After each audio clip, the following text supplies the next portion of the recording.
السلام علیکم بچے، ہم اپنے لیکچر نمبر 68 میں آ گئے ہیں۔ اس سے پہلے ہم نے لیکچر نمبر 67 میں درس الاول جیم کی آیات ہم نے کی تھیں 24 تک، 24 تک ہم نے کی تھیں۔ اب ہم شروع کریں گے آیت نمبر 26، 27 اور 28 کریں گے ہم۔ 25 تک ہم نے کر لیا تھا، 26 آیت ہم سٹارٹ لیں گے۔ تو ہم شروع کرتے ہیں۔ اسی طرح پینسلز آپ لوگ ہاتھ میں رکھیں۔ اعوذ باللہ من الشیطان الرجیم، بسم اللہ الرحمن الرحیم۔ وَاذْكُرُوا، اور یاد کرو، اذ انتم، جب تھے تم، قلیل، تھوڑے، مستضعفون، کمزور، فی الارض، زمین میں، تخافون، تم ڈرتے تھے، این یتخطفکم الناس، یہ کہ مٹا لیں یا اچک لیں گے تمہیں لوگ، فآواکم، پس پناہ دی تم کو، وأیدکم، اور حمایت کی تمہاری اور قوت دی تم کو، بنصرہ، اپنی مدد سے، ورزقکم، اور رزق دیا تم کو، من الطیبات، پاکیزہ چیزوں میں سے، لعلکم، شاید کہ تم، تشکرون، شکر کرو۔ یا ایھا الذین آمنوا، اے لوگو جو ایمان لائے ہو، لا تخونوا، نہ خیانت کرو تم اللہ سے، والرسول، اور اس کے رسول سے، وتخونوا، اور تم خیانت کرو، اور نہ تم خیانت کرو، اماناتکم، اپنی امانتوں میں، وانتم تعلمون، اور تم جانتے ہو، وَاعْلَمُوا، اور جان رکھو، انما، بے شک، اموالکم، تمہارا مال، وَأَوْلَادُكُمْ، اور تمہاری اولاد، فتنۃ، آزمائش ہے، وَأَنَّ اللَّهَ، اور بے شک اللہ تعالی، عندہ، اس کے پاس، اجر عظیم، بڑا اجر ہے۔ اب بچے ہم اس کے با محاورہ ترجمہ کی طرف آ جاتے ہیں۔ اور اس وقت کو یاد کرو جب تم زمین میں قلیل اور ضعیف سمجھے جاتے تھے اور ڈرتے رہتے تھے کہ لوگ تمہیں اڑا نہ لیں، یعنی بے خانما نہ کر دیں، ختم نہ کر دیں، اور اس نے تم کو جگہ دی اور اپنی مدد سے تم کو تقویت بخشی اور پاکیزہ چیزیں کھانے کو دیں تاکہ اس کا شکر ادا کرو۔ ایمان والو، اے ایمان والو، نہ تم اللہ اور اس کے رسول کی امانت میں خیانت کرو اور نہ اپنی امانتوں میں خیانت کرو، اور تم ان باتوں کو جانتے ہو، اور جان رکھو کہ تمہارا مال اور اولاد بڑی آزمائش ہے، اور یہ کہ اللہ کے پاس نیکیوں کا بڑا ثواب ہے۔ اب بچے ہم اس کی تفسیر کی طرف آ جاتے ہیں۔ اس کی تفسیر کی طرف ہم آ جاتے ہیں۔ یہاں پر اس آیت میں اللہ تعالیٰ کیا فرما رہے ہیں؟ اللہ تعالیٰ مومنوں کو اپنی عنایات یاد دلا رہے ہیں۔ اللہ تعالیٰ یہاں پر فرما رہے ہیں کہ اس وقت کو یاد کرو جب تم زمین میں، یعنی مکہ میں، قلیل اور ضعیف سمجھے جاتے تھے، کہ جب مکہ میں یہ لوگ ایمان لے آئے اور کفار کے ظلم و ستم برداشت کرتے تھے اور بہت کمزور تھے اور کفار کا مقابلہ نہیں کر سکتے تھے، تو یہاں پر اللہ تعالیٰ فرما رہا ہے کہ اس وقت کو یاد کرو کہ جب تم زمین یعنی مکہ میں قلیل اور ضعیف سمجھے جاتے تھے اور ڈرتے رہتے تھے کہ لوگ تمہیں اڑا دیں گے، یعنی تم کو ختم کر دیں گے، تو اس نے تم کو جگہ دی۔ جگہ کہاں دی؟ مدینہ۔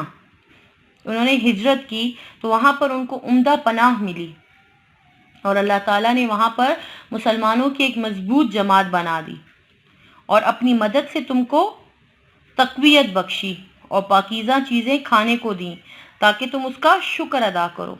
یہاں پر دیکھیں جو مہاجرین اور انصار کے درمیان بھائی چارے کا رشتہ قائم ہوا، کہ انہوں نے ان کو عمدہ پناہ دی، ان کو بھائی بھائی بنا دیا، اخوت کا جو رشتہ قائم ہوا، اور یہ سب اللہ کی مدد کی ہی وجہ سے تھا، یہ سب اللہ کی مہربانی تھی جو اللہ تعالیٰ نے عنایات اپنے مسلمانوں پر کی۔ تو یہاں پر اللہ تعالیٰ فرماتا ہے کہ اس وقت کو یاد کرو کہ جب تم مکہ میں کمزور تھے، قلیل تھے، تھوڑے تھے اور ڈرتے رہتے تھے کہ یہ تم لوگوں کو ختم کر دیں گے، تو اللہ تعالیٰ نے تم کو کیا دی؟ اپنی مدد سے تقویت بخشی، تم کو مدینہ میں عمدہ پناہ ملی، تم کو وہاں پر جگہ ملی، وہاں پر ان لوگوں نے مدد کی ایک دوسرے کی، اور ان کو وہاں ہر اپنی جائیداد میں تک میں حصہ ان کو دینے کے لیے تیار ہو گئے.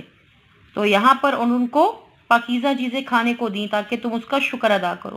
تو اللہ تعالیٰ یہاں پر اپنی وہ رحمت کہ جب مکہ میں تھے کمزور تھے اور مدینہ میں جا کے جو ان کی مضبوط جماعت بن گئی، تو یہ سب اللہ کی مہربانی تھی. اب اگلی آیت میں دیکھیں اللہ تعالیٰ فرماتا ہے کہ اے لوگوں جو ایمان لائے ہو، نہ تم خیانت کرو اللہ سے اور اس کے رسول سے، اور نہ ہی تم آپس میں امانتوں میں خیانت کرو اگر تم جانتے ہو. خیانت کیا ہے؟ خیانت کے لغوی معنی دھوکہ، بددیانتی، بے ایمانی وغیرہ ہیں. اصطلاح میں خیانت سے مراد امانت پوری کی پوری نہ لوٹانا، یعنی ساری کھا جانا اور اس میں کچھ کمی کر کے دینا ہے. تو یعنی خیانت کا مطلب جو ہے وہ کم کرنا، یعنی کم کرنا. یہ تو آپ لوگوں نے خیانت کا مطلب سمجھا. اب دیکھیں خیانت کی صورتیں. تو قرآن مجید میں کیا فرمایا گیا ہے کہ اے ایمان والو اللہ تعالیٰ اور اس کے رسول کی خیانت نہ کرو، اور آپس میں امانتوں میں بھی خیانت نہ کرو اور تم جانتے ہو. تو امانت کے لحاظ سے خیانت کی بھی مختلف صورتیں ہیں جو مندرجہ ذیل ہیں. اب ہے مالی امانت میں خیانت. اگر کسی شخص کے پاس کوئی ایسی چیز رکھی جائے جس کی کوئی نہ کوئی قیمت ہے تو اسے مالی امانت کہتے ہیں، اور اس چیز کو پوری کی پوری اسی حالت میں واپس نہ دینا یہ خیانت ہے. پھر ہے عہد کی پاسداری کی خیانت.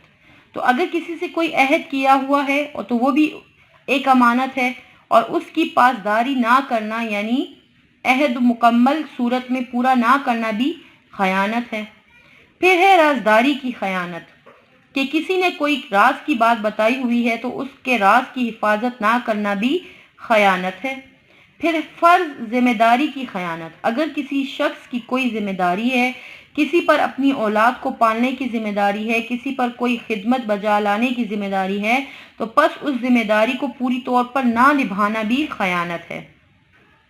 اب دیکھیں اللہ تعالیٰ اور اس کے رسول کی خیانت. اللہ تعالیٰ اور اس کے رسول صلی اللہ علیہ وآلہ وسلم سے خیانت کا مطلب حضرت ابن عباس رضی اللہ تعالیٰ عنہ نے ان الفاظ میں بیان فرمایا ہے کہ فرائض کو ترک کر کے اللہ تعالیٰ کے ساتھ خیانت نہ کرو، اور سنت کو چھوڑ کر رسول اللہ صلی اللہ علیہ وآلہ وسلم سے خیانت نہ کرو.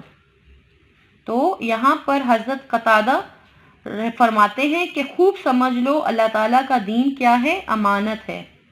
اس کے فرائض کی ادائیگی اور حدود کی پابندی کا تمہیں امین بنایا گیا ہے، پس امانت میں خیانت نہ کرو. اس طرح مسلمانوں کے راز دشمنوں تک پہنچانا، حکومت کے سربراہوں، اعلیٰ افسروں اور ملازموں کا اپنے فرائض کی ادائیگی میں کوتاہی کرنا، ملک کے صنعت کاروں اور تاجروں کا ملکی صنعت اور کاروبار میں دیانتداری کو نظر انداز کرنا حقیقت میں اللہ تعالیٰ اور اس کے رسول کے ساتھ خیانت کرنے کے مترادف ہے.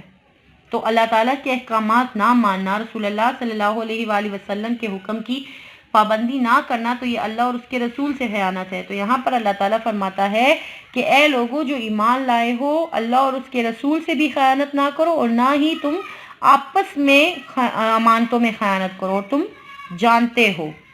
اگلی آیت کی طرف آ جاتے ہیں ہم. جی بچے اگلی آیت کی طرف آ جائیں کہ جان رکھو تمہارا مال اور اولاد بڑی آزمائش ہے، اور یہ کہ اللہ کے پاس نیکیوں کا بڑا ثواب ہے. دیکھیں فتن کا لغوی معنی سونے کو آگ میں تپا کر کندن بنانا، یعنی امتحان اور آزمائش کو اسی مناسبت سے فتنہ کہا جاتا ہے. یہاں پر یہ جو فتنہ کا مطلب ہے کہ آزمائش تو امتحان، تو اس لیے اب دیکھیں کیونکہ امتحان میں کھرے اور کھوٹے کی پہچان ہو جاتی ہے. قرآن مجید میں بھی فتنے کا لفظ جو عذاب کے لیے بھی استعمال ہوا ہے، کبھی کفر کے لیے، گناہ کے لیے، فساد کے لیے. تو یہ تمام اسباب جو ہیں یہ عذاب پر ان کا پھر کیا ہوتا ہے؟ اطلاق کیا جاتا ہے. تو یہ جب تمام کفر کے، گناہ کے، فساد کے کام ہوتے ہیں تو ان پر پھر عذاب سزا ان کو ملتی ہے. تو یہاں پر اب دیکھیں مال فتنہ کیسے ہے. مال و دولت سے انسان زندگی کی تمام آسائشیں حاصل کر سکتا ہے، اس لیے مال سے محبت ایک فطری عمل ہے۔